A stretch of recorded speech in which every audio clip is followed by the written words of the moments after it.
You know, before I took David's course, I would never have imagined myself up here on center stage, at least not without a pole and a thong, you know.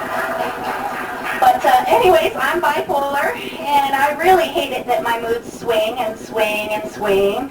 I always puke when I get emotion sickness. And my psych meds make me quite forgetful, so quite often I have to leave sticky notes all over my house to remind me when I need to do things. I just might write something on them one of these days. Isn't it funny, though, how there are some things that you just never forget? Like your first time being drunk. I remember slurring and staggering about, and I'll just never forget that raunchy taste left over in my mouth from all that Old Spice.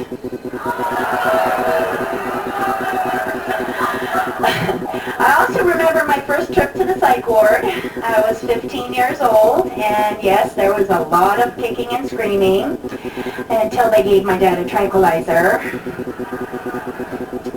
And you know, you can always tell when I'm being overly manic when I'm driving around in my Jeep and I start to chase down and pull over the cops.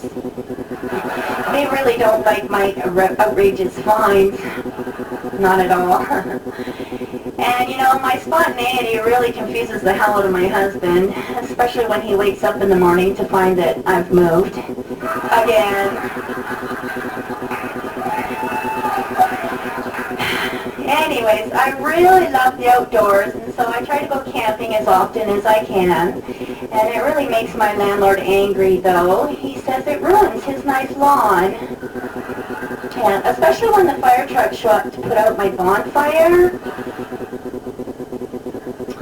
Yeah, so now I go deep woods camping, and you know, the scariest thing I find about deep woods camping, it's that feeling of being trapped inside this itty-bitty little tent with the smell of my husband's body odor.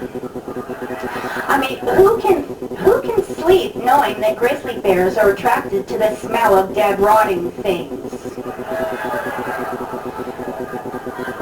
So last trip out, you know, for safety's sake, I found a tall tree and I strung up his lifeless, rotting body. On a more serious note, actually, because we have been doing so much deep woods camping, my in-laws have suggested to my husband that he take a survival course. And I think it's because they always knew that one day I'd leave him stranded on a mountain in a tree. Did I mention I drive a Jeep Cherokee? I really love to go 4x4ing. Yeah, but it really pisses off the landscapers at the Van Dusen Gardens.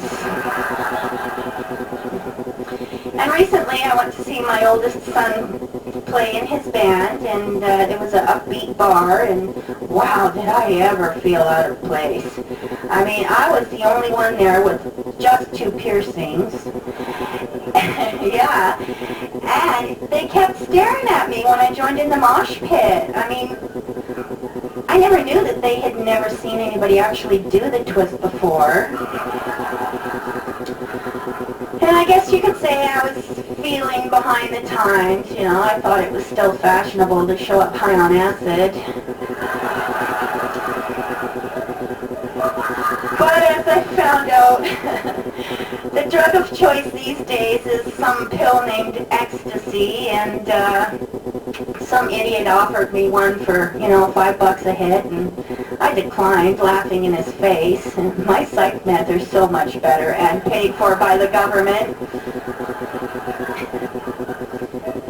Speaking of meds, I no longer trust my family physician.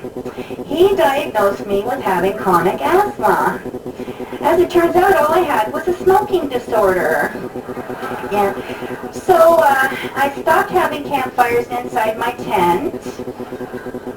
And I also recently got hypnotized to quit smoking, just cigarettes. And, and you know, it was great. I had hardly any cravings.